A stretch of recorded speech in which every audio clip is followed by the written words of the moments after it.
दोस्तों, जैसा कि आप जानते हैं, हम इंसानी हकूक़ की तारीफ़ पर बात कर रहे हैं, उसकी डेफिनेशन पर बात कर रहे हैं और आज की वीडियो हमारी तीसरी वीडियो है और इसमें हम इंसानी हकूक़ कौन-कौन से होते हैं, इस पर बात कर रहे हैं। तो आइए चलते हैं, तो जो ज़िंदा रहने का हक़ है, उस पर हम बात करते हैं। इसमें जो आर्टिकल हमारा 3 है universal declaration of human right का, वो ये कहता है कि हर शख्स को अपनी जान, आज़ादी और ज़ाती तहफ़्फ़ुज़ का हक़ है। तो यहाँ पर देखें कि जो ज़िंदगी का हक़ है, वो उस पर बात हो रही है और इस पर हर मुल्क ने साइन किए हुए हैं, इसको तस्लीम किया हुआ है।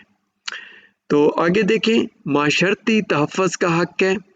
इसके ऊपर जो आर्टिकल 25 है हमारा इंसानी हकूक़ के आलमी मंशूर का, वो ये कहता है कि ज़च्चा और बच्चा ख़ास तवज्जो और इमदाद के हक़दार हैं और तमाम बच्चे, ख़्वाह वो शादी से पहले पैदा हुए हों या शादी के बाद, माशरती तहफ़्फ़ुज़ से यकसां तौर पर मुस्तफ़ीद होंगे।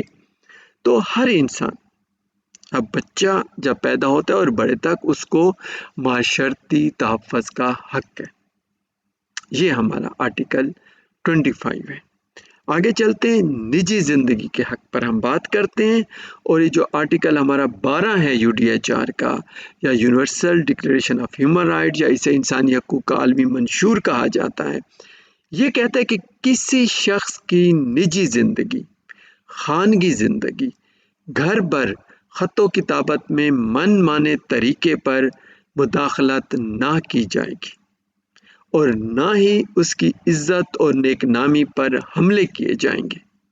हर शख्स का हक़ है कि कानून उसे हमले या मुदाख़लत से महफूज रखे। बहुत ही वाज़ेह तरीके से आर्टिकल 12 ये बात कर रहा है कि जो प्राइवेट लाइफ है, ये जो आपकी निजी ज़िंदगी है, उसके तहफ़्फ़ुज़ का हर इंसान का हक़ है।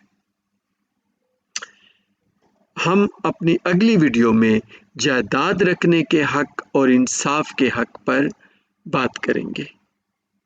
शुक्रिया।